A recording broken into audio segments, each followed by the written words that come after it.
Before we dive in, here's another show you can enjoy in the True Story FM family of entertainment podcasts. Do you ever get to the end of a movie where the hero had to make a difficult choice, and all you want to do is talk to people about whether they made the right one? Watch an episode of Star Trek and spend the next few days thinking about the rights of synthetic beings like Data and the Doctor. I became a co-host of the Superhero Ethics podcast because I love those questions, and the people at Wendy's are tired of hearing me talk about them. We're not a review podcast. We're more interested in questions the characters face and how different works approach similar questions. Sometimes we'll even go behind the camera, talking about how on-screen media gets made and how that affects what questions get asked, which ones don't, and who gets to ask them. We hit a wide range of media: movies, TV shows, books, and video games. You can find us under Superhero Ethics wherever you listen to podcasts or go to theethicalpanda.com. But you can also do far more. We love listener feedback and we'll happily talk about your questions or comments on air, and members get special bonus content. # not sponsored by Wendy's. Well, howdy folks, my name is Lester Ryan Clark. And I'm Keenan Diaz. And we're the hosts of The Exorcist Minute, a show where we examine, extrapolate, and excavate the scariest movie of all time. Each episode covers a single minute of William Friedkin's 1973 horror masterpiece, The Exorcist. If you like deep dives, this show is the deepest. Did you know the film's iconic theme song, Tubular Bells, wasn't written specifically for the movie? Or that the 1973 audience members were throwing up and fainting in the theater before they ever got a glimpse of the demon? Or what about all the crazy on-set mishaps, cast injuries, the director firing real guns? Ooh. Ever wonder where Ouija boards came from or how they got their name? How about some history on the Catholic Church or the Roman rite of exorcism? Or maybe we can tempt you with some juicy demonology lore. Did you know that Pazuzu had an ex-wife? Find The Exorcist Minute on iTunes or Spotify or wherever you listen to your shows, or at theexorcistminute.com. Until next time, folks, the power of The Exorcist compels you. Coming up on The Devil's Details, say good Nacht, Gretchen. Good Nacht, Gretchen.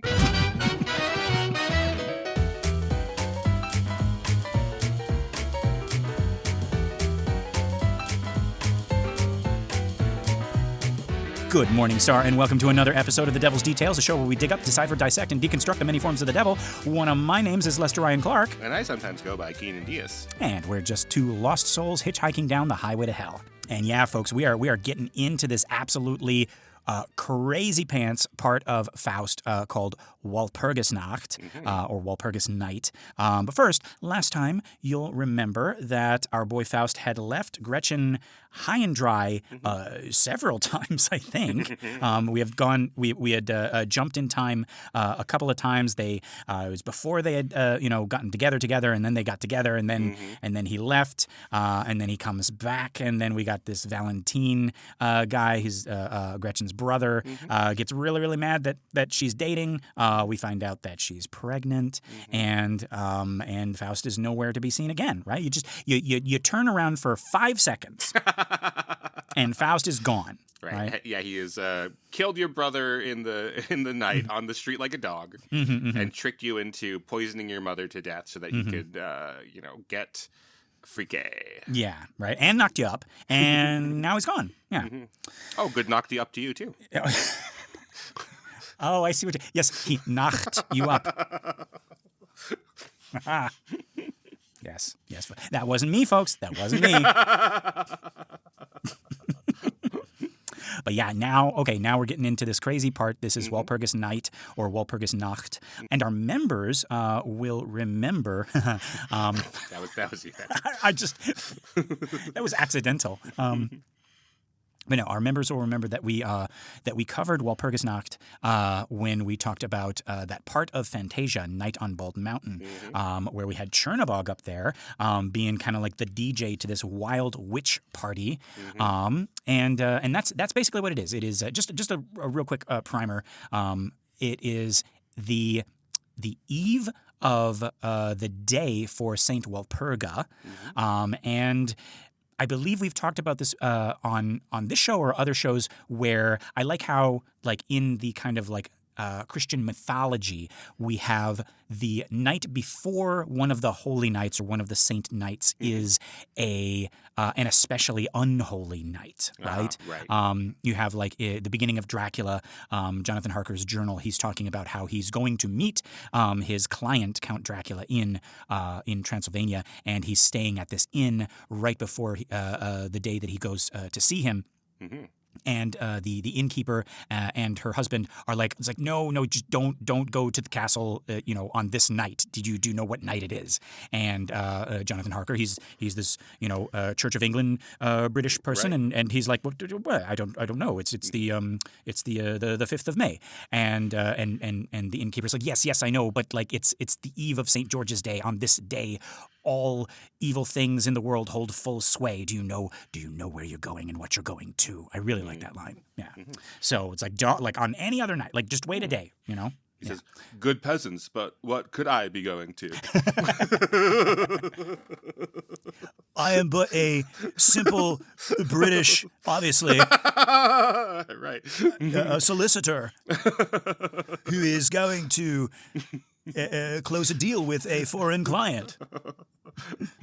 Played by Gary Oldman. Yeah. But yeah. And then we have, of course, Halloween, right? It's like Right. All Hallows Eve, All Hallows Day is the day after, or All Saints Day, and that is an especially holy day, and so of course, right? It's like all devils are kind of like procrastinators, and they're Right, like, yes. it's like, oh shit, we forgot all the troublemaking and the big carousing. We got one more night.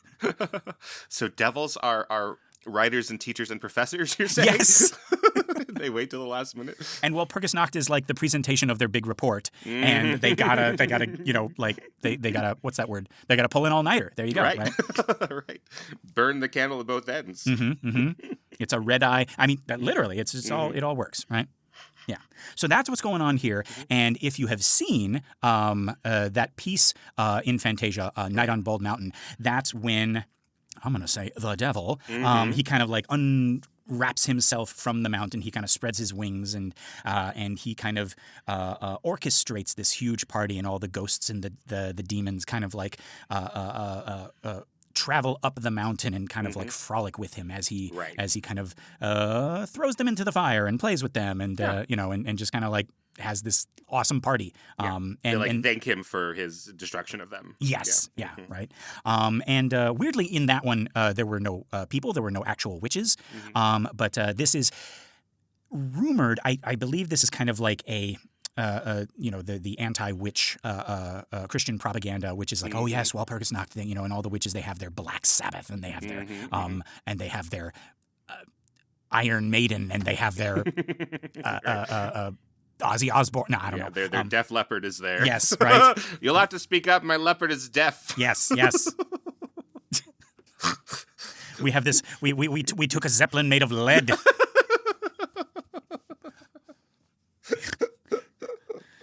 Yes, and all manner of things. And yeah, so it's like this big celebration. It's kind of like according to the Christian lore about these witches, right? Which is not true, but it's like they have their kind of depraved mockery of a mass up on the top of the mountain, right? And whatever village you're in, whatever country you're in, it's just like the highest peak that you can see, from your little village, and it's like, oh, there, it's on the top of Mount Crumble Crank. It's that's where the witches have their unholy holidays, Right. So if you're like in Seattle, it's like they're at the top of the Space Needle. And if you're in Chicago, they're like on top of the Sears Tower. Right. And weirdly, if you're in Vegas, there's everywhere. But that's interesting. That hadn't occurred to me. But I guess it makes sense. So in like this anti-pagan, like propaganda that the Christians are putting out there, like these witches don't have their own spiritual calendar of like the equinoxes or the seasons or whatever. No, everything is in opposition to our spiritual calendar. Right, because they're anti-us. They don't exist independently. They're just here to be like, bah, boo, Jesus, and Jesus, and all that. Right. Which is, again, is completely not true. But that's interesting. And I imagine like they pick this really high mountain because nobody's going to go there to check it out, The highest peak in all of Germany, nobody's going to go and confirm that this was a site for, like witchy happenings, right? So you can look at it and point from the distance, and it's like covered in clouds and everything. It's like, that's where it goes down, Oh, they're up there. I saw this hypothesis. I'm not sure. I haven't done much digging into it, but that like in all of the different like Greek civilizations, like nowadays we think of like them as a single civilization. Right. Yeah. But that Olympus was the highest peak in whatever these disparate groups saw. Oh, okay. And like they just had this word Olympus to me, like whatever the tallest mountain they could see from your region, that's where the gods lived. Aha. Okay. And then eventually, you know, as the states sort of coalesce into this like interconnected like civilization, right? And they're like, oh no, that's not Olympus. This is Olympus over here because this is the tallest one in Greece. And then eventually they found a taller peak, a taller mountain in Turkey, but by then it was already codified. Like, no, this one is Olympus down here in Greece. Okay. Yeah. Yeah. Interesting. Okay. Yeah. So many Olympuses. Olympi. Olympi. Olympi. All right. Yeah. Oh, geez, I left my charger back in the other Olympus. Now I'm over here. Now I'm in Turkey, and it's like, hey. Now they're like $50. Yeah. That's how they do that on purpose. Right. They make them so easily losable. Well, speaking of evil corporations, let's get back to Walpurgis Nacht in Faust. Yes. Yes, yeah. So we're getting into this part, right? And yeah, this is crazy. We're in the middle of this super intense story about Gretchen. Remember her, everybody? Like this is kind of. Gretchen? Oh yeah, right, what? Yeah. You know, like the main character of the opera. I'm assuming. Yeah, I haven't looked at it yet, but yeah, I almost wonder if this was out of place by accident. So what happens is Mephistopheles takes Faust to this massive supernatural party, Walpurgis Nacht, on top of Mount Brocken. And this is in the Harz Mountains, which is, the highest peak in Germany. And we're talking like, this is when you want to say like witch, when you think, like a Halloween witch, right? Everybody's got the pointy hats, they've got the crazy hair, they're riding brooms or sometimes just goats, right? And we got ghouls and goblins and witches. And Goethe actually never finished this scene. This is why I think it's like weirdly placed. Yeah. Right. He wanted it to be twice as long, right?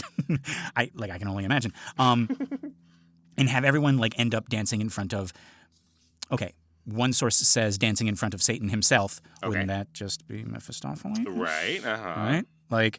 But this was supposed to be like we're getting the middle part, right? So, now I'm wondering because Mephistopheles is coming here and he's kind of like in disguise, right? He's like, I'm showing everybody I'm the devil, a little bit, but I'm sticking with you, Faust, and I'm gonna show you around. I'm gonna introduce you, right? Yeah, he's dressed up like a little lord, but he's showing his hooves, his cloven hooves this time. Right. Yeah. Right. Not little Lord Fauntleroy. I think kinda. Yeah. I think so. Like a little kid? I see what you mean. No, but that fluffy, that. Come that on, fluffy Faust. I'm just a widow ward. I mean, that puffy of a shirt and that ostentatious. Oh, and that, I see. Yes. That foppy. Yes. I think so. Dressed like a little fop.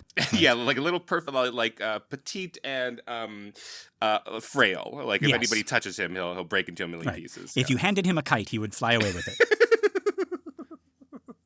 Right. Yeah. Man, the devil just likes doing that. He likes that little cherub shape. He loves it. Yeah. Until you least expect, unless they listen to our show. Yeah, right? We got the inside on this, guys. Right. When the book of Revelations happens, you guys won't be ready unless you're listening to our show. Right? Yeah, so he's taking him up there, and he's gonna kind of show Faust around to all of the other demons and devils and all of his his network, I guess. Right. I'm going to show you, and at first I was excited because we have a little bit of characters here and we can go into them, but then it just becomes dozens of new characters. Yes, and it's lots of again, you know me, and it's the pantheons and blah blah blah, but we're going into some Germanic folklore, right? And I don't know why, but I'm fine with this. I'm fine with all of this so far, right? So they're walking up the mountain, and Faust is taking his sweet time, right? He's enjoying the hike, but Mephistopheles is like, you know what? Like we should have a broomstick. I think that would be faster. Mm-hmm. Or you know, like a randy. He says a randy goat. He's like, a broomstick is what you need, or a randy goat as a steed, right? Mm-hmm. Yeah. But Faust is like, no. I'll just walk on my own 2 feet because I'm. What are you doing? What are you saving yourself for? like no. If I do that, I'll be damned. What are you? Right. Where are you, Faust? Yeah. And Mephistopheles is like, well, no, okay, we're gonna, I guess, because they're getting lost on the way. They're like, Mephistopheles seeks the aid of a will-o'-the-wisp, right? Yeah. And it's like those creepy lights in the wood that like lead people astray, right? I think it's just like swamp gas, right? Oh. That did not occur to me. Isn't that what's supposed to be, you know? Yeah, that makes sense, right? But that's the scientific explanation for it. But it's like it's lights or lantern lights or something like that like, you know, people see like off in the distance. They're like, oh, I'm gonna go. Like if you're lost and you see that, you're like, oh, that's civilization. I'm gonna go there, and you just get deeper and deeper into the swamp, and you die, right? Right. Mm-hmm. Yeah. Because the forest is, even today, the forest is not something to fuck with. If you don't have like, you know, a GPS or something. Right? Did I tell you about the time I got lost in the Grand Canyon, which sounds a lot more dramatic than, than it actually was? I didn't tell you that. I did not get lost in the Grand Canyon, but I did get lost in Grand Canyon National Park. It's like, I got lost in Chuck E. Cheese's Grand Canyon. Right, exactly. No, so I was at the Grand Canyon, and I was in the very well-populated, very safe area on the South Rim, you know, that everybody goes to. But I was like, okay, I'm looking at my GPS, like, okay, I need to get over there from here, and so I started to cut across, you know, not in a path, like I'm on a road, there's a road over there, and I could see it. And I started walking through, and just like being in that much of like wilderness, of like not like, oh, a you know, the side of like a strip mall where there's like a little hill or something, but that's not earth that's been there, that's earth they put there and all that, right? Yeah. So this is like actual wilderness, even though I could see civilization on 4 sides of me. Yes. And just walking up this hill, it like took me way longer than I thought it would, right? And I was like, I'm gonna have to call for help. It's like you know, like when you eat a bowl of grape nuts and it seems like you're never getting to the bottom of the bowl of grape nuts, no matter how many spoons you eat, you're still there. But I don't know, you have that experience, right? And it's like, yeah, I was like, I have taken a shortcut that has lost me an hour, basically, of me traveling through this, and I'm going to have to explain to somebody that I need help. I am not equipped for this. But yeah, being out there in wilderness, in actual wilderness, is an entirely different experience. Yes, it is. Yeah. Oh, when I first got to Japan, it was such a dream because, you know, we grew up in Vegas, Keenan, right? And there are no like lush Lord of the Ringsy forests. You know, no fantasy where I can like bump into Gandalf or anything like that, right? Right. Like, and I was specifically put in this town. It was like less than 1,000 people. It was way in the boonies. It was like, it was so in the boonies that I had to travel an hour and a half to get to another town to sing in this musical about how boonies that town was. And they hadn't even heard of my town. But it was great, you know, because like you get off the plane, you're in Tokyo, and then from Tokyo you go to, you know, you get on a train, and then you get on a smaller train, and then you get on a bus, and then I met my boss, and we got in his car, and we're just driving up the mountain, and I'm just seeing more and more trees, and I'm like, oh, this is gonna be great, right?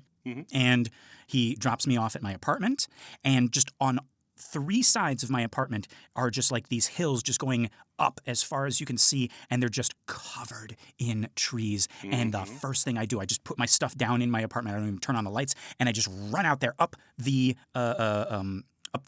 hill, you know, because I just want to get lost in the trees, right? And I realized very quick, you can't get lost in them because those trees are so close together. Oh. You can't even get into the forest. Oh, yeah. Unless you kind of like sidle your way, like you're saying to the, excuse me, sorry, right? And so I got like maybe 20 feet in, surrounded by trees, as if I was on like, you know, like a subway or something like that, like underground. And I just look around and I'm like, all right, I'm in Middle Earth. That's you know. And oh, I have to be careful. The goblins are approaching, and I'm like, okay, I'm done because I can't even move. I can't, it's like it's so densely, populated with the trees. So I'm fed up. I get out of the forest, and I'm like, I'm gonna explore. I'm gonna explore this new town, right? And so I'm already in my jogging gear. So I start jogging, right? And I got my music, and I'm running through these like beautiful, little streets, and and I'm passing all these houses, and people are, sweeping their porches, and they're waving to me, and it's great. It's like early morning, and I am just having a great time for about half an hour. Mm-hmm. And then I'm getting thirsty, and I'm like, you know what? I need to circle back home. And I realize I don't know where home is because this is my first time there. Right. So I continue running. And every time I pass a house, there's somebody out there, and they're like, "Hey, it's the new teacher," and I'm like, "Hey," and I'm past, and I'm just jogging past them, and they must have thought I just loved fitness, because I was jogging for like another hour looking for my place, and then I finally stop at this little police box. It's like the one police box in the town, right? And it's this little kind of like. Like a miniature police station, and I go in there and I say, "Excuse me, do you know where I live?" And they do, because I'm the only foreigner in that town.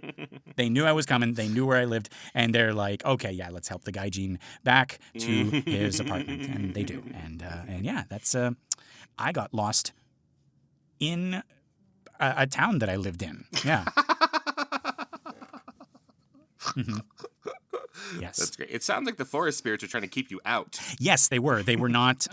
They were just kind of like huddling up those trees. It's like, no. We don't need humans. Just get out of here.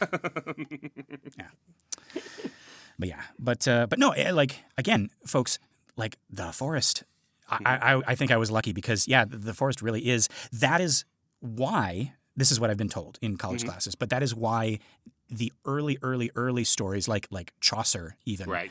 Have the devil dressed in green because the forest was like you go in there and you die. Right. Right. Like all the fairy tales, don't go into the woods, don't go at night, don't go in the day, don't go in there because you're going to die.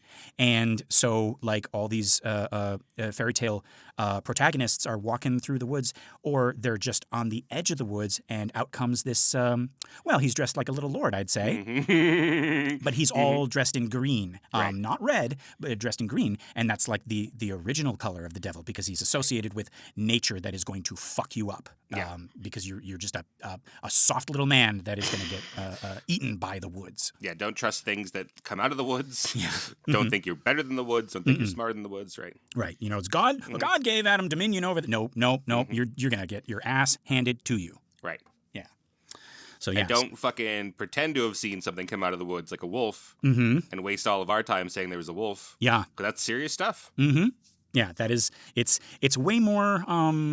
serious than I think the story kind of feels today, right? Right, it's like, today it's just a prank, bro. I just cried wolf. Yeah. Just shoot it. Yeah. Just shoot the fucking thing. Let's move on. Yeah. So now. Wolves were more sophisticated back then. They had a union. Right. Yeah. Yeah, but then the Reagan administration took down the wolf union, so that's where we are today. Yeah. A lot of anti-wolf propaganda as well. And that's why our country is the way it is. No. Right? It used to be an elephant, a donkey, and a wolf. But yeah, not anymore. Right. Yeah. Okay. Anyway. So Mephistopheles. That's a will-o'-the-wisp, I guess, is what we're talking about. Okay. Yeah. A will-o'-the-wisp, right? Leading you astray. But in our radio play, Mephistopheles, Toby Jones, specifically refers to a jack-o'-lantern. Yes. Right? He's like, let's go talk to this jack-o'-lantern. And it has like some very will-o'-the-wispy like sound effects and a voice, right? It kind of sounds like he's doing this thing like in front of the microphone. He's just moving back and forth, right? And it's like, ooh, that's very ghosty, right? But he says to the thing, he's like, oh, yes, I can lead you there, but don't blame a will-o'-the-wisp. We kind of like zig and zag as a rule, right? Right. And Mephistopheles makes this joke. He's like, oh, okay, so you imitate the human race then. right? Which I like. Yeah. But yeah, so, but and actually, I think the irony of that is that the will-o'-the-wisp or the jack-o'-lantern or whatever is actually correctly leading them up the mountain to the party. Right. Right. Which sense, is right. Yeah, and it's like it's topsy-turvy. It's opposite. I'm leading you the right way. Right. That's kind of the thing. Right. Mm-hmm. Yeah, because you're evil. Yeah. We lead good people into destruction, and we lead evil people up to an orgy. Yeah. Right. Mm-hmm. Yeah, an orgy in every sense of the word. Mm-hmm. Mm-hmm. Enough stuff is just like, what other sense is there? Have things changed since I've been gone? Oh, yeah. So, okay, they're climbing, and they start seeing all these figures, like I said, from Germanic folklore, right? Mm-hmm. And if you think that's crazy, we're gonna get some other folklores as well when it comes to part 2. But it gets more and more chaotic. You got witches flying every which way. They're singing a song. I tried to listen, I couldn't hear, and I don't think it's in the I couldn't find it anywhere in the actual text. So where the witches are singing? Yeah, what the witches are singing. Right. Yeah. But yeah, it gets crazy, and Faust and Mephistopheles, they almost get separated. It's this flood of people, all kind of like together. It's a, what's an evil word for mosh pit? It's a ninth circle mosh pit, right? But yeah, at some point, Mephistopheles even kind of like makes a comment is like, I'm getting too old for this. This is almost too much for me, right? Right. Which, he's the devil, so. Yeah. But then we get this weird section where Goethe just starts dropping references to people he knew and critics that he didn't like. Okay, Dante. So you think these are people that Goethe doesn't like? You're thinking? Yes, I think this is Goethe pulling a Dante. All right, okay. I thought he was above that, frankly. I mean, who's everybody's above hell, right?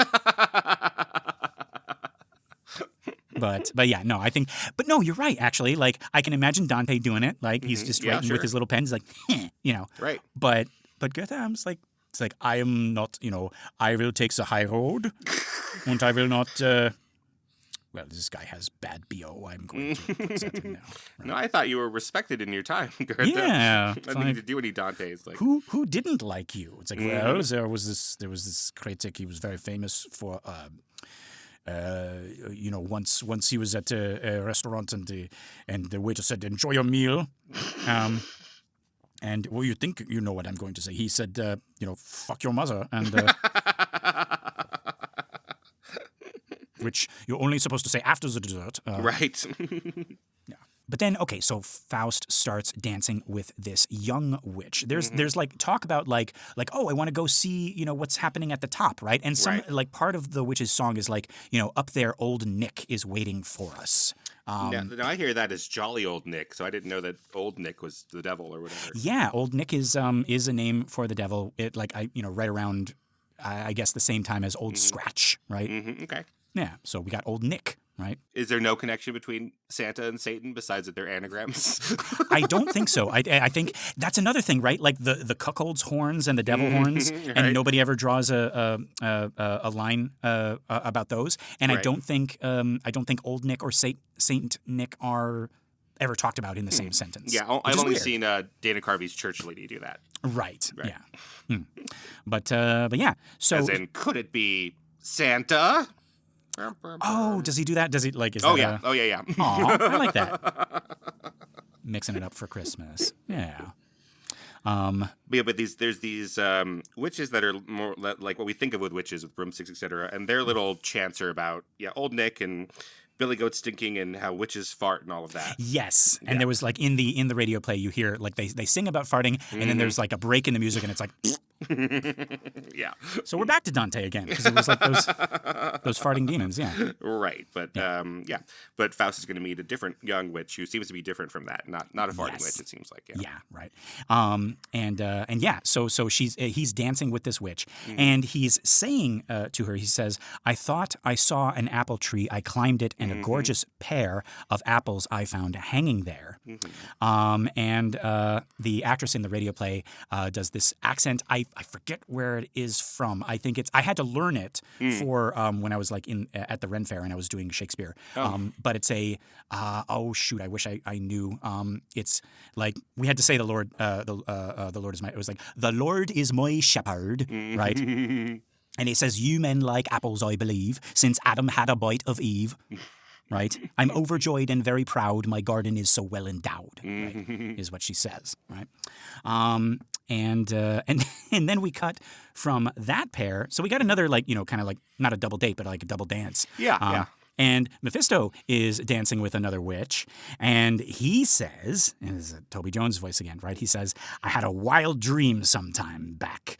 I saw a tree with a great big crack. Yes, it had a gaping hole inside. I like a hole that's nice and wide." Yeah, and that's and then the witch answers, "You and your cloven hoofs, Sir Knight, are very welcome here tonight. A hole like that needs a big stopper, so you can plug it good and proper." So yeah, so two versions of randiness, right? We have the kind of the romantic, like, oh, there's apple tree. Well, actually, that's still gross, right? Talking about a pair of apples. It's like double entendres, and this this is not double. It's like quadruple. Yeah. Or is it like so he's doing like Faust is doing the double entendre and Mephisto's just like, I'm just gonna do entendres. I'm just I'm talking about your crack. That's what I'm talking about. I'm talking to a fart witch. Yeah. So fart witches just like it direct. Yeah. And I like it. All right. Yeah. But yeah, no, like all this time, like he's completely forgotten about Gretchen, right? And so have we, kind of, like, because we're kind of getting swept up in this thing as well. But suddenly, Faust sees a wraith, not a wraith, right? "Yes, I'm here for the audition. This is for Walpurgis Night, and I will be one of the Will-o'-the-Wisps. My name is Wraith. It's spelled Ralph, but everybody makes that mistake. Right? And yes. And your last name, Mr. Wraith? It is pronounced Fiennes. It looks like Fiennes, but no. I'm going to be in Conclave. Check me out. If Ray Fiennes has to actually audition and still today, right? Yeah. Do you have any credentials? I was in Schindler's List. It was so long ago. Yes. So long ago, though. I don't know. Can you do? You we may not need this, but we just want to know about your versatility. Can you do an American accent? Oh yeah, you should see Red Dragon. I was very good in that. That's very scary. Yes. I can also laugh like a crazy snake-faced, no-nosed person. It's all over the internet. You should see. You've seen the other dubs from all the different languages put together. Have you seen that? Oh no, I haven't. Like they just they show that scene of him laughing with the wand at the end of the movie, and it's like the French version is like, the most stereotypical French laugh ever. Yeah. But whoever gets to dub Voldemort in all these different languages, well, cut loose, right? This is the time, right? Yeah, and we got good old Wraiths, and it's just all right. Yeah. But no. It's a Wraith, right? Spelled WRALTH. It's pronounced Wraith. I'm a Wraith. I'm a ghost-like figure, but I'm not a ghost. How is a Wraith not a ghost? What the hell is a Wraith? I've never known. It's old English. Wait, are you asking me, or are you asking I really don't know. Are you asking Wraith Fiennes? I'm fine with you doing that voice for the rest of the show. I'm good with that, as long as I get my answers. Yes. Yeah, how is a Wraith different from a ghost? I don't know. I don't think it is. I think it is another word for ghost. So a ring wraith.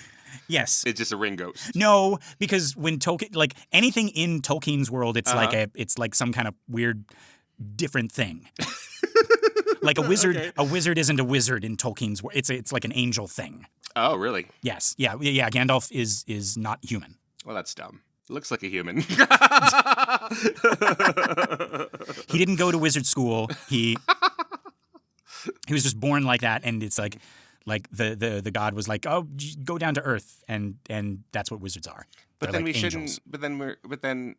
But if I had known that, I wouldn't have been scared for him when he falls down the Balrog pit or whatever. Well, no, because the Balrog is another like angel, so it's two angels fighting. So who cares? Because two angels fighting. It's the fate of the world. It's. But I mean, he's going to be okay. Is my point. You don't know. Like, no. In this world, angels can die. So they're not really angels. Yes. and elves can't die except when they do. Right. They kind of decide, right? They kind of like, yes. I'm kind of done, right? And they just sort of go out into the woods and lay down under a tree and they're done. Right. When they're over it. When they can't even. So Wraith doesn't mean Wraith in Tolkien land.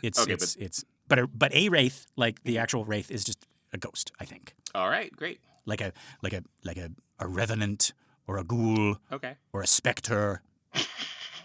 Or a phantom, right? They're all, a shade. They're all the same. Yeah. Mm-hmm. Right. Okay. All right. They're all the same. Great. Yeah. But yeah, no. Yeah. So it's a Wraith finds. So, all right. So Faust has seen not a ghost, but more like a wraith. Okay, yes, great. Okay, right. And but it's Wraith finds doing a Gretchen. Okay, great. So it's okay. No, he sees a ghostly vision of Gretchen, right? Uh-huh. And she's in chains, and she's carrying a baby, and she also has this like line, is specifically Faust says like as thin as a blade around her neck, right? Right. Mm-hmm. And Mephistopheles tries to like, and Faust is surprised to see her here. He's like, "What is she doing here? Like, oh, am I going to see my love here tonight?" Right? But she looks so forlorn. She looks so like dead. And Mephistopheles is like, "No. That's just Medusa. Don't look at her, or you'll turn into stone." Right? Mm-hmm. And he goes on to talk about like how like this is the Brocken and this is Walpurgis Nacht and all of the demons are here from like I guess all over and they're all gathering and Medusa's here. She's coming and she's trying to trick you because she looks like your true love, right? Right. Mm-hmm. And she's trying to turn you into stone. But okay, Keenan, do we think this is actually Medusa? Because some of my sources are saying yes, it is, right? It's like obviously because we have classical Greek creatures in part 2 and blah, and we have Germanic folklore in here, and so yes, this is Medusa. But some of them are like, well, no, it's weird because like she's the only like classical Greek monster here, and also Faust keeps on looking at her and not turning into stone. Well, that part makes sense. That he's looking at her. She doesn't turn into stone. That makes sense.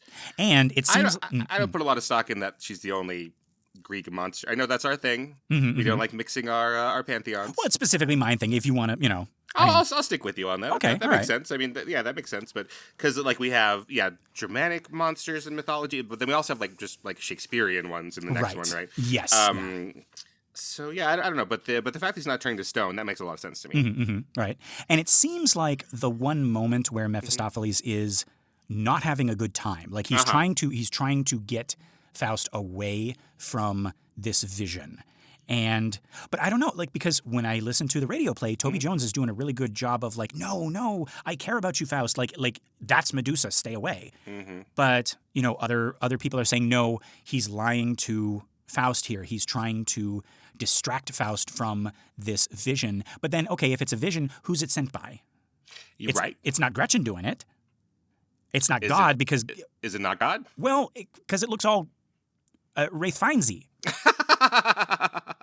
It can't be... Yeah, it might not be Medusa because, it would feel like Medusa in this world would be below in the hierarchy under Mephistopheles, right? Right. Yeah, and so he wouldn't be like afraid of her, like, oh no, that's Medusa, right? He'd just be like, hey, Medusa, stop doing that. Yeah, cut it out. This is my guy. Like, right. I've already got him, right? And also, like, when was it established that Medusa can take the shape of your true love or something like that? Like, I don't remember that from the lore.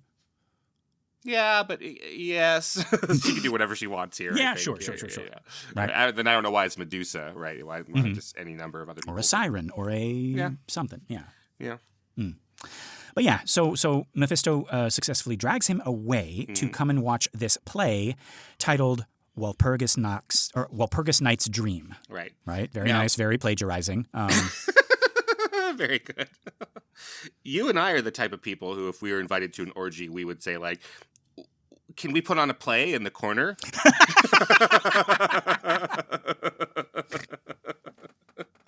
Right? Yeah. Since everyone's gonna there's gonna be a lot of people there. Yeah. Can we Can we do an improv show over there? What's the food gonna be like? Is there what's the parking situation? Right. Is there like a break room for people who are just kind of tucker, like our age and need a rest a little bit, Right. But who's putting on this play? I- Who is deciding to make fun of Shakespeare? Yeah. In the middle of this orgy. Well, this, Ray orgy of the Fiennes is damned. in there. But not in the main part. Like that's the joke, is that he wanted to be Oberon or whoever. But no, he's Goblin number 3 or something. but he will do Goblin number 3 justice. Oh my God! Oh right? yes. Everyone's like, Oberon's coming, and he's like, Oberon is coming. It's like, all right, settle down, Jesus. No one's even watching us over here. They're all. Goblin number 2 is like, now announcing the entrance of Oberon and his, and he has to lean, like he has to like yell loudly into the audience that they're just all like in a sea of arms and legs, and it's like, announcing Oberon and his. Right. Yeah. Everybody, and he does that thing. He puts his hand up, right? Yeah. Just wait. And some hands go up, some feet go up, some other things go up, and he's like, "No, I'm not doing this anymore." Yeah. But another thing about this play is that it is objectively bad, right? Like, you got scholars and critics all saying that it's not great, and they're wondering why it's even here. It's basically Goethe, like, again, like throwing shade at everyone he ever met, like through like objectively bad poetry. Like, we got Oberon and we got Titania from Shakespeare. They're getting married, and the guests are coming forward and they're performing their poems for the newlywed couple, and it's just this mess of like political commentary and inside jokes that nobody gets anymore. And we like did a little dabbling with with Dante, and we're like, oh yeah, Chaco, and nobody knows who Chaco is, Chaco the pig. Sure. But like, here's my question, Keenan. Are these poems and play within a poem/play bad on purpose? Like, like we already had some like political commentary already, and I feel like that was like accidentally bad. Like maybe, but this is Goethe writing about characters performing a play and poems.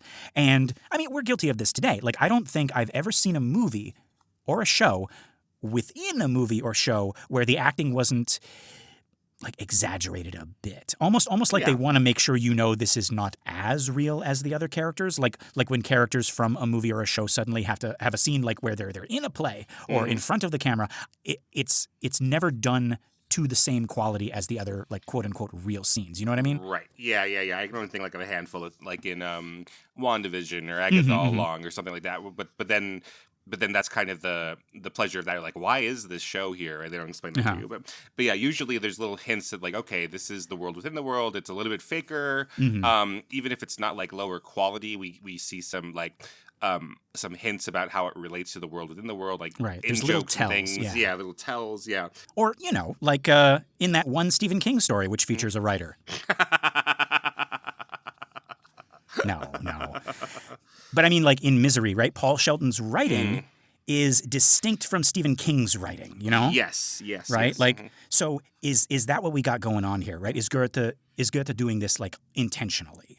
Yeah, I'm not sure if I'm equipped to know if this is good 15th century poetry or not. Me either. I'm actually just going based off of like these critics. They're puzzling over why this is here, and they're saying, and they're the people to trust. They're saying that this is like objectively bad poetry, and I'm like, okay, like, but they're thinking that Goethe did it accidentally. I'm wondering, is he doing it on purpose because they're characters performing a play? it is so hectic, right? I mean, like, so there's like dozens of characters within this play version of Titania and Oberon's wedding. There are Cymbeline in there. It's like, yeah, Puck, which okay, that's fine. But then we have Ariel, and then I'm like, wait, is Ariel from Midsummer? No, Ariel's not from Midsummer Night's Dream. No, it's from the Tempest. From the Tempest, right? So things like that. Where we're like, what is this? And so it's really crazy and hectic, and like each character has like 4 lines, and they don't really build on each other. So it certainly is strange. And then we have characters who are like the crew of the play, the stage manager, and like the orchestra. So yeah, it's pretty cuckoo banana pants. Yeah, and remember, folks, like that's how we opened this play. Was you had the actors and you had the clown and the director and the you had the director and the poet and the lustige person, the clown, talking about like what kind of play they should do and all that. And I forgot to mention, it's usually the clown who becomes Mephistopheles. Oh, okay. In the thing, right? Yeah. Yeah, maybe it is bad because then we have like the conductor of the musical pit, and he's commenting on how bad the poetry is. So. Right. Yeah, he's not about how bad the poetry is, but he's saying the performances are bad. Right. Yeah. Right. So these I frogs who are trying to be artists. Right. So I think it's objective. I think we're supposed to be like, oh, this is a bad play. That would make sense, right? Yeah. Yeah. The only one I can think of is the first Addams Family when they're doing the Shakespeare, and then and they're chopping each other's limbs off and everything like that. But that was actually good. That was good. Yeah, they're really doing it. Yeah. Yeah. Well, if any of you are throwing an orgy and would like to put on a good play for once, write to us at bananaforscalemail@gmail.com. Yeah, that's MAIL. Even though appropriately it should be MALE. Right. But we are trained, folks. Like we've taken improv classes. That's right. Yes. So we'll put on. We will entertain you. We will entertain and educate you. Yeah, we'll educate you. Everyone wants to come to a party to get educated. Yeah. Because you know what's fun at parties? No.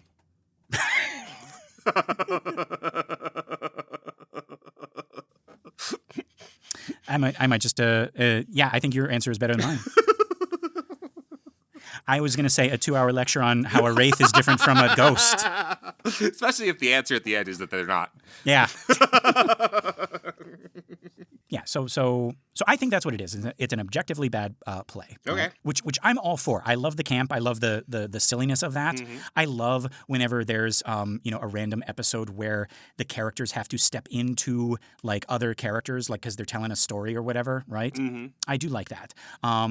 But just the placement is so weird because it's in the middle of our Gretchen story, right? Ultimately, this feels like when you're watching a really intense show and suddenly there's like a random episode that's completely different from everything else, right? I joked about, it's like jumping the shark in the last episode. Critics are comparing this to like a weird or bad episode in an otherwise good series, right? Like the Fly episode in Breaking Bad. What's that one? How's that go?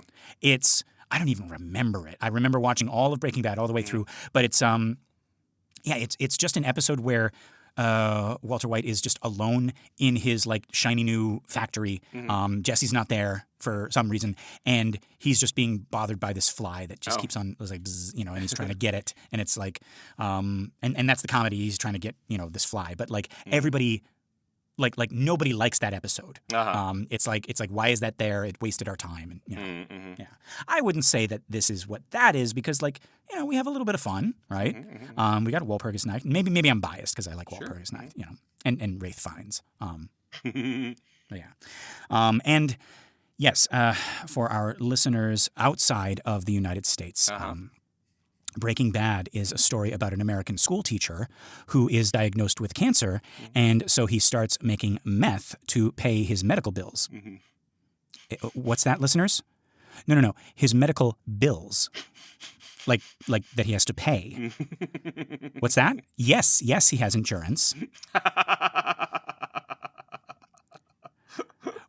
What's that? Where did he get all the guns? He's an American school teacher. Right. Yeah. Listeners, you got to keep up or you're never going to understand this story. Right. But no, I saw a meme about Breaking Bad. It's like Canadian Breaking Bad. And it was just like 4 panels. And it's like, we have some terrible news. You've been diagnosed with cancer. Treatment starts tomorrow. End. That's it. Oh, but then who would throw the pizza on the roof? I know, right? That's the argument for our healthcare system. But the pizza on the roof. Right. You need it. Heisenberg. Yeah. But yeah, okay. But after this, we actually get back to like our actual story. We find out what's happening with Gretchen, right? Right, because the play is not like the mousetrap in Hamlet. That's like about Gretchen at all. Like it's not like Mephistopheles leaning over and like, don't pay attention. That's not hiding things that are clues to Gretchen's situation or any of that stuff. Yeah. The play is entirely self-contained. Yeah. Wait, what are we talking about? The play. Yes. Oh, the play. Oh. The play in Faust. The play in the play in the play. Right. Yes, yeah. It's entirely self-contained. I thought we were talking about the play, not the play. Right. No, you know how in Hamlet the play is the thing in which to catch the conscience of the king. Right. Yeah. In this one, the play is not the thing. The play is not the thing. No. The play is no thing. Yeah. Right. And yeah, Faust is he's clapping along with everybody. They're all doing their curtain calls. He's like, was this a Carmen coincidence of some sort? Right. And Mephistopheles looks over. He's like, a what coincidence? I was listening to a podcast. Yes. I'm sorry. We can't be friends anymore. Yeah. All right. So okay. Yeah, we're finally getting to the end of part 1. Right. This is the big Gretchen tragedy finale. Right. So yeah, we leave this Walpurgis Nacht and we go into a scene simply titled Dreary Day. Right? And Faust is furious at Mephistopheles because he's finally found out what has been happening with Gretchen.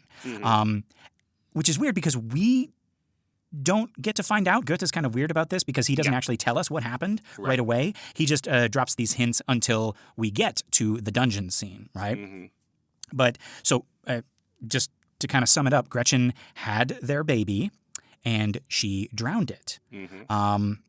But this was actually a really like common problem in Goethe's time. Like what, unwed mothers, felt like they had no choice. And remember we talked about in the last episode how the entire town kind of turned on this this other girl that that Lieschen and Gretchen were talking about, right? Even though, so she was taken advantage of, and then the man ran away, and even if she got back together with the man and they had a wedding, the boys were gonna tear her wreath off and people were gonna throw straw at her. So this is echoes of that because you have if you are an unwed mother, if you have a baby out of wedlock. The entire town. It takes a village. Not this village. Right. This village is going to be like, fuck you and your bastard child. Right. And if we can get our hands on you, then we're going to shame you, or we're just going to shun you and you're going to be out in the streets and you're going to be a beggar and you're going to die. Right. And the baby's going to die. And the baby's going to die. Right. And so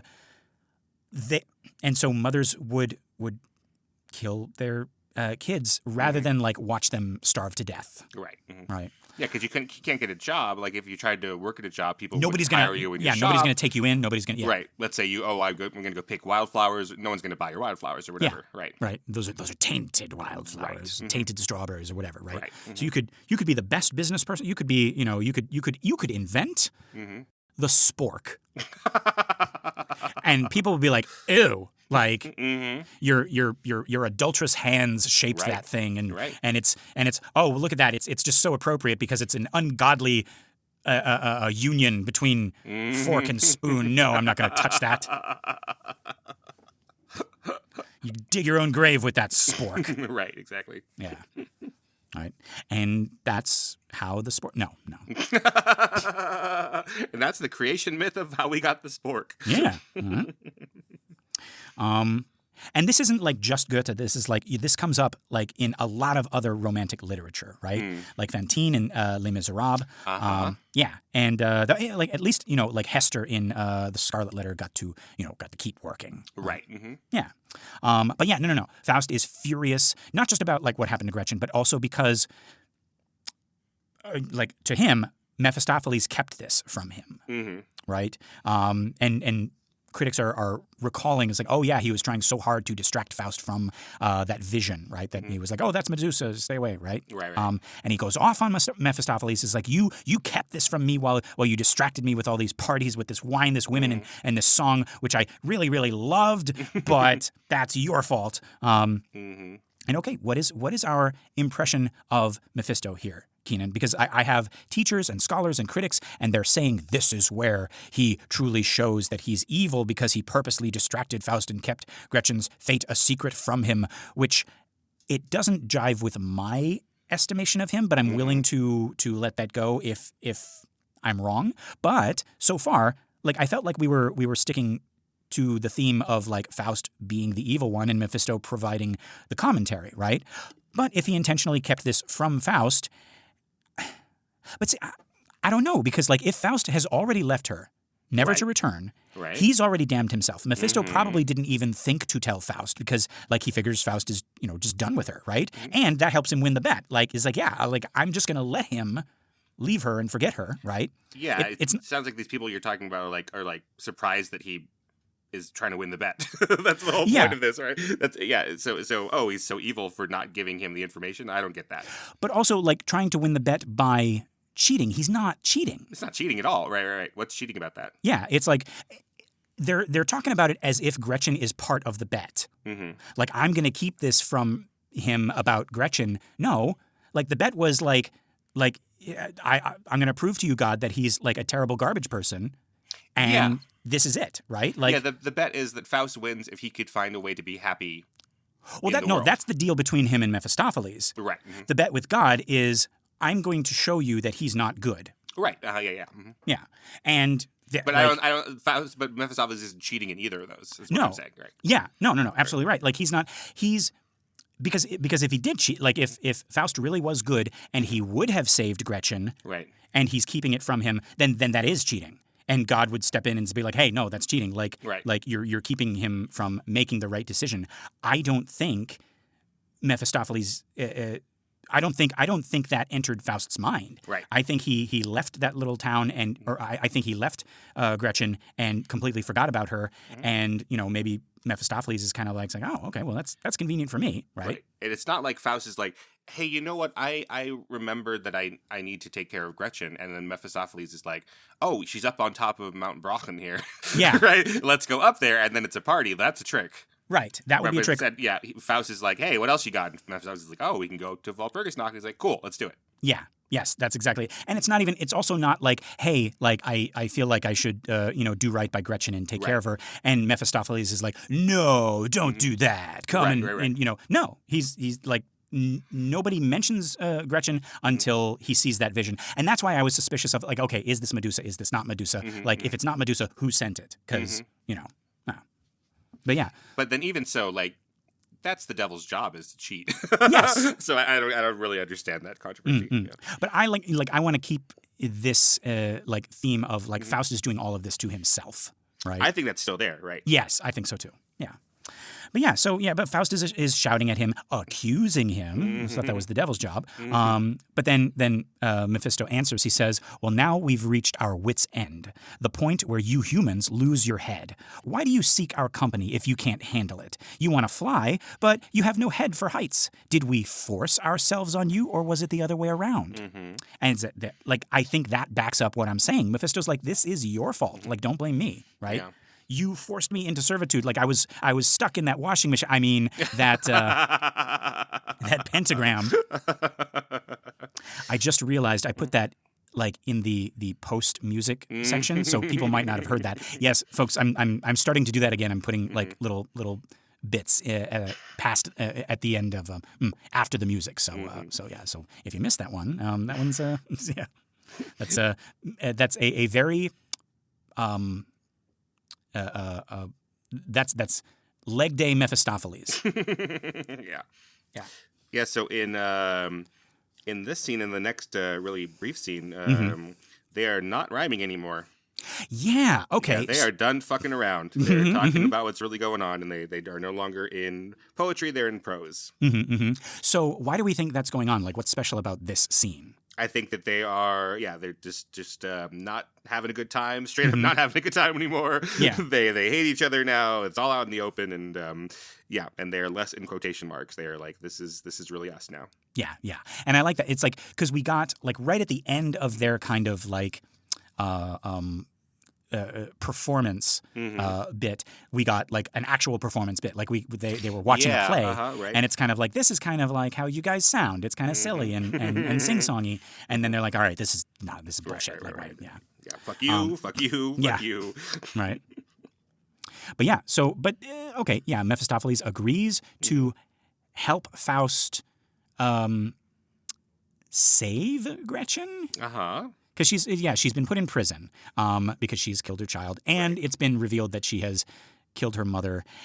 But like again, like even the critics that I'm listening to are discounting earlier critics, saying it's like, oh yeah, she did this out of like because she wanted to get with Faust, right? Like she's evil. She's Eve. She's Lilith. She's been tempted, and she's killing her mother and killing her child, to be with this unholy man, this Faust. It's like no.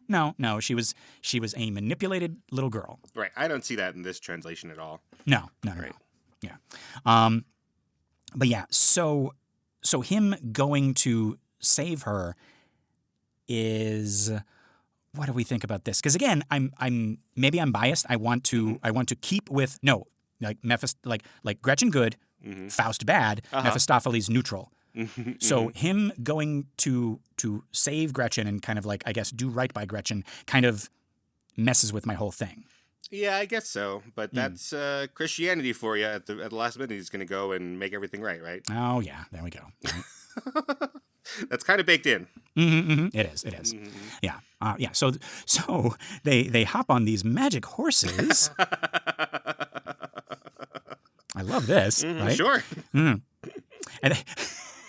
right when they get serious, like, okay, this is serious time. We're not rhyming. There's no iambic pentameter. There's nothing. Babies are dead. Yes. Right. We gotta like be serious and somber. Right. Right. and Faust is like, all right, how are we getting there?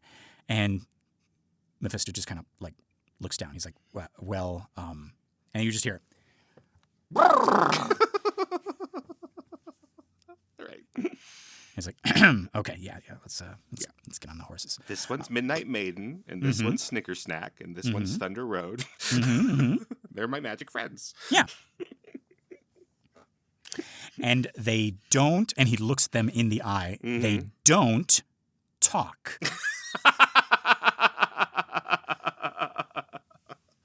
Nor can they understand what we're saying.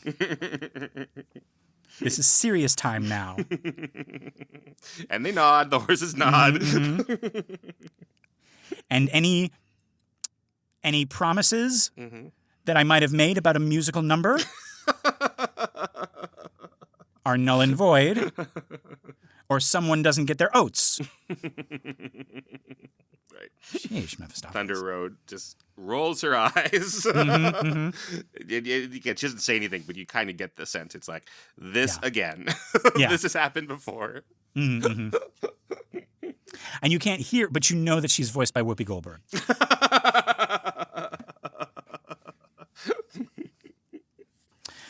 Yeah. Okay. So they hop on the horses, right? And they fly past this really kind of creepy spot. It's called Ravenstone.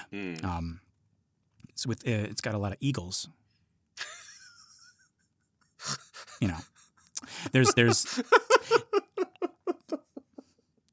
that's the fourth thing they passed. First they passed a griffin door. Which had like a lion on the door, right? And then the Slytherin sanctuary, and had a snake, which fits. Yeah, that's fine. And then a Hufflepuff house, right? And had a badger, which all right, we're getting a little, I don't understand that. I would not say that badgers huff. No. Or puff. Yeah, and then a raven stone, and just like a bunch of eagles, and And Faust turns to they're still in the air, right? And Faust turns to Mephisto, and he's like, and Mephisto's like, shut up, and looks down at Thunder Road. yeah, and it's like, you too.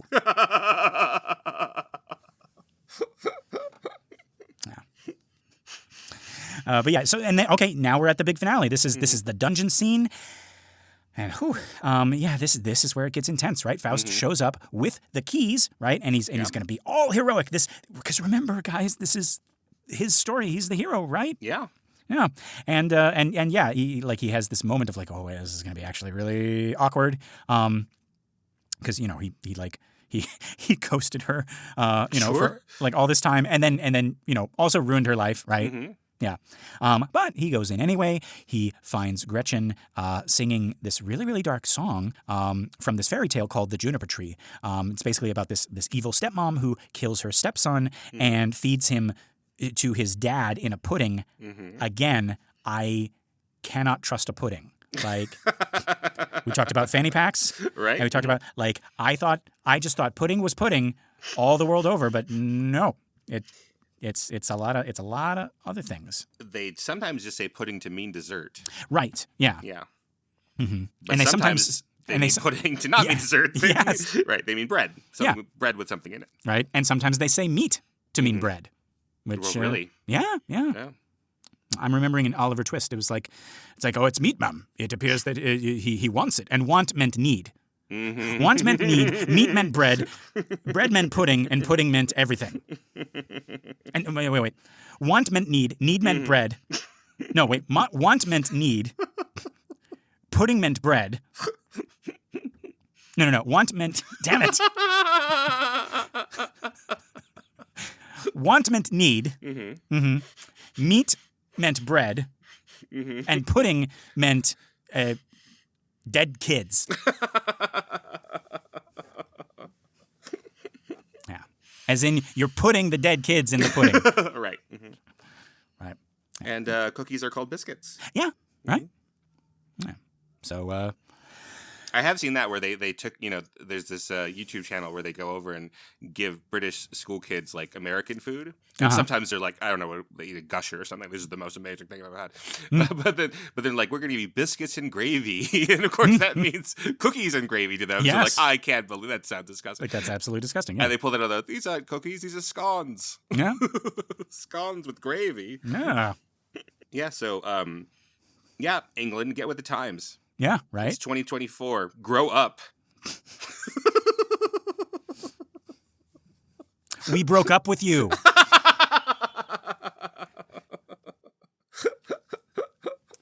But actually, we're kind of in some trouble right now. Yeah, please help us. Hey, remember the good old times? Like, hey, pudding. Love pudding. Yeah. Tastes like stepson. Mm-hmm. Yeah. But okay, so here's another thing. Like, Gretchen has objectively has objectively gone mad. Yeah. Right? Mm-hmm, yeah. And this was a thing that the Romantics loved. Mm-hmm. They love, like, I'm going to go mad. I'm going to like, I'm distracted. And distracted meant, like, it didn't mean like, oh, what's that? Right? It meant like, I have been driven insane. Mm-hmm. Right? Right. And I'm driven to the point of distraction, right? Mm-hmm. I've gone mad. I've lost like all sense. But in like the Romantic style, that means, I guess, you're like more plugged into like the truth. You know? Uh-huh. Like, they're the ones who see. And again, like we talked about it in our bonus episode, The Devil's Advocate, anytime somebody is dragged away in a straitjacket, they're right. Right. Right? It's like, I'm telling you there's a gremlin on the plane. Yes, there is. Right? Right. I'm telling you there's a werewolf. There's I'm telling you Al Pacino is the devil. Yes. Yeah, but it's they're more connected to their feelings, first of all, but then also like to the divine, right? Like they're touched by something, right? Right. Mm-hmm. Speaking in tongues, they've been touched by God, and all that stuff, right? Mm-hmm. And now Gretchen like immediately understands that and now Gretchen sees Faust for who he is. Right. As a garbage person, and sees Mephistopheles for who he is. Like, understands, like, oh, he's the devil. Right. Mm-hmm. Yeah. Those hooves were not for show. No. he even told, it's like, no, those are, no, that's German for feet.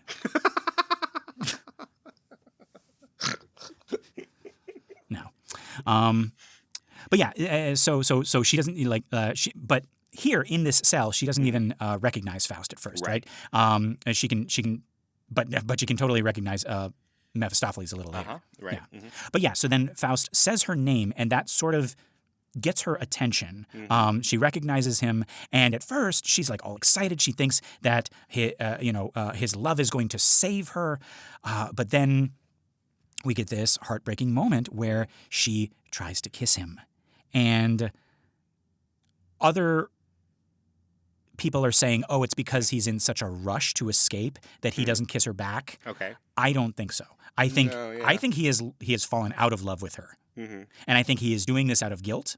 I don't think he is trying to, like, I don't think he has a mind to, like, let's get out of here, get married, and live happy. No, I don't think that's happening. I think he's trying to he is 90% garbage and 10% human being, and he realizes that he did all of this, and he's trying to make good on that. Yeah, I think that's fair. Right. Yeah. And so he's trying to get her out, but she tries to kiss him. His lips are cold, and she says, "It's like, your lips are cold. Where did our love go? Right? Or where did your love go? Right?" And she starts reliving all of these horrible things that happened. She keeps seeing the blood on Faust's hands, right? From killing Valentine, and probably others, I imagine. Sure. Once you get a taste, you just keep going. Yeah. Yeah. Right. Yeah. First one's free, and it tastes like a gusher, right? Right. But she talks about drowning her baby, their baby, right? And Faust is just like completely ignoring like any mention that it's their child, right? And then she starts seeing her mother, who won't wake up because the sleeping potion, right? And here it is. Faust tries to grab her and drag her out by force, and Gretchen says, "Haven't I done all else you asked?" Right? So up until this point, he's been taking from her. She's been giving him stuff, right? Her body, her soul, her mother, her future, right? And now, because she is quote unquote mad, she sees who he is, right? And she is choosing to stay in prison rather than go with him. This is this is her last exercise of free will, right? Okay. Which is, I like it. It's ironic. It's like, in my freedom, I'm going to stay imprisoned rather than go with you. Right. Right. And it gets even more tragic here because Gretchen's like, oh, yes, also today was supposed to be our wedding day, right? Which I don't know if because the performer is doing such a great job kind of like weaving in and out of madness, and sometimes she's talking in this sing-songy voice, and you think, oh, okay, she's just kind of like, reciting things. It's like, oh, today was our wedding day, but also like she's equating it with her execution day, because that's what this is. This is her execution day. Yeah, but it would be. I would like it if it was supposed to also be their wedding day. That's good. Objectively, like, it's not her like delusions. It's actually supposed to be. Yeah, nice and rhymey and cool, right? Yeah. But that would mean that they were getting married on Walpurgis Day, I guess, or. Well, that would be a holy day then. Yeah. Okay. All right. Great. Yeah. So of Saint Walpurga, right? That morphs into like her execution. So instead of being united in marriage, they're united in death and damnation, right? And then Mephistopheles shows up, and I remember this scene. This is the scene in Phantom. This is referenced where now Mephistopheles shows up in the jail cell and is saying, "Yeah, we got to go now, right? These magic horses are going to turn into pumpkins." Yeah, these horses are very expensive. They're voiced by Whoopi Goldberg and Judi Dench and Annette Bening who aren't allowed to talk. They're not allowed to speak. Yeah, so we're wasting a lot of money here, right? We almost got Patti LuPone, but she was like, "I don't get to sing." So yeah, and so he's like, "Yeah, we gotta go." And Gretchen sees him and it's like, she knows he's the devil, right? And instead of going with Faust, she turns to heaven and says, God, I give you my soul, right? And Mephistopheles is like, no. She is condemned. Let's go. She is, and I like that it's ambiguous. It's like, does he mean she is, like, she has been judged by the state, she's going to be executed, she's doomed? Or she is damned, right? Like she has killed her own baby. You know, she has done all these horrible things. It's her fault, and now she is going to be, you know, damned. So let's get out of here, right? Yeah. And so he says she's condemned. Let's go. And then this voice comes down from heaven. It's Derek Jacobi. Right, as God from the beginning. The beginning. Good. And he says redeemed, right? Actually, he kind of like he's like redeemed in the radio play, right? Yeah, I prefer the version in my head, which is more like video game announcer redeemed. Like, finish him, redeem her. And that's when Gretchen breaks off a piece of that spinning wheel, right, and just bats the shit out of Mephistopheles and Faust, and they make that sound of bring. Yeah, game.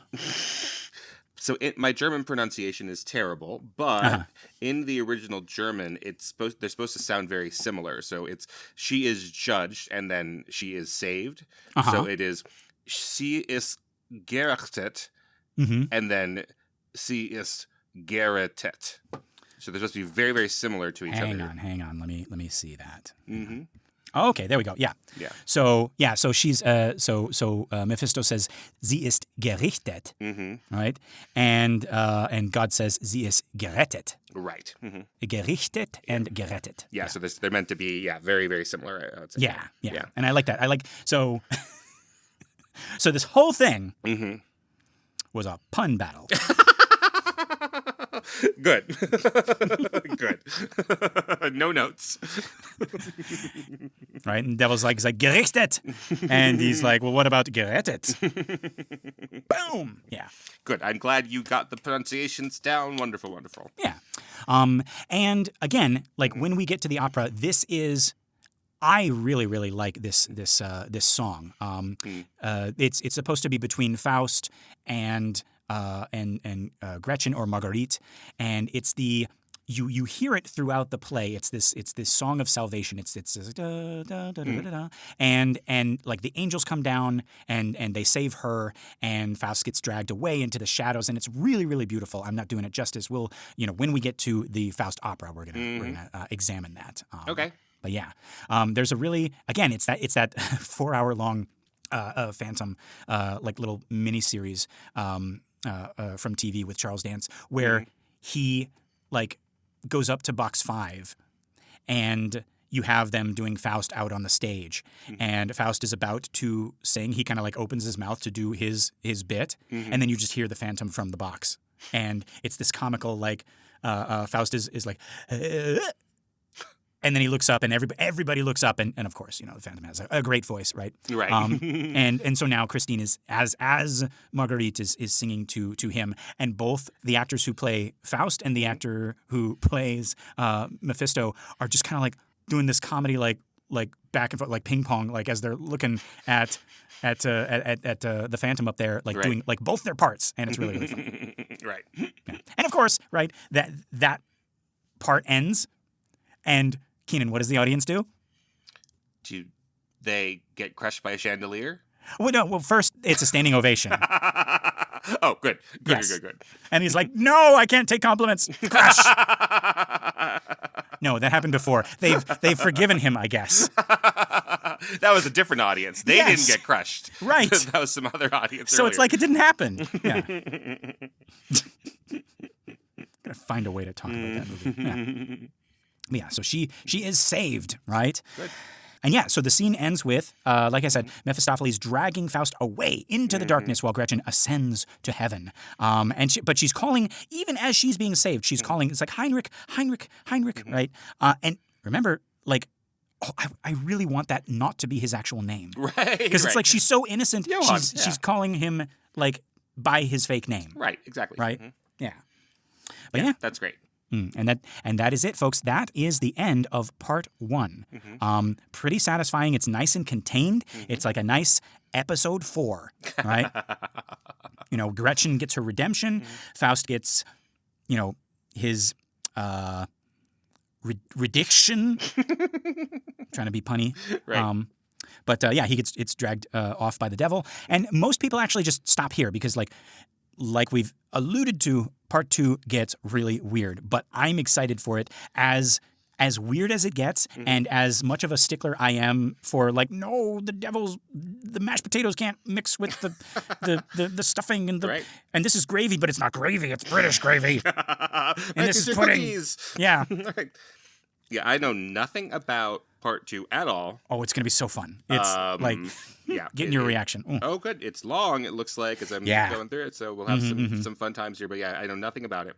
Yeah. But I do like this ending that, which is different than the movie version that I know, by F.W. Murnau. But I do like that, basically he's being pulled down while she's being brought up at the exact same time. That's pretty perfect. Yes, that is great, right? That doesn't happen in Marlowe's, right? He's just sort of, there's not like someone who's being compared to him being pulled down. No, there's no Gretchen in Marlowe. Right. Yeah. So it's great. Yeah, because Marlowe's not interested in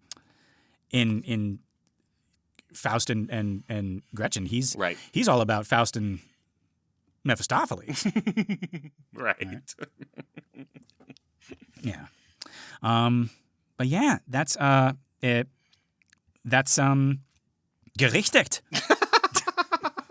No, gerettet. I don't know. It's done. It's finished. It's done. Finito. Yes, it is finished. Yeah. Right.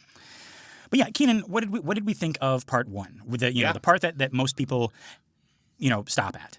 Yeah, I think it's super cool. This Mephistopheles being closer to our idea of the devil is really great. Seeing him interact with this Faust. And yeah, I do like seeing Gretchen being as good of a person as she can in this situation, Yes, yeah. And you said, I think it was, you brought up that this is kind of more her story than his for a while. Yeah, I think so. I think the first half is his story, the second half is her story, then they kind of combine here at the end. And even though this is called Faust, she objectively gets the better ending. Sure. She gets to go to heaven. Her baby gets put into purgatory forever because he died before he was baptized. But, right. Yes. Well, we can't. I mean, hey, if we let one purgatory baby in,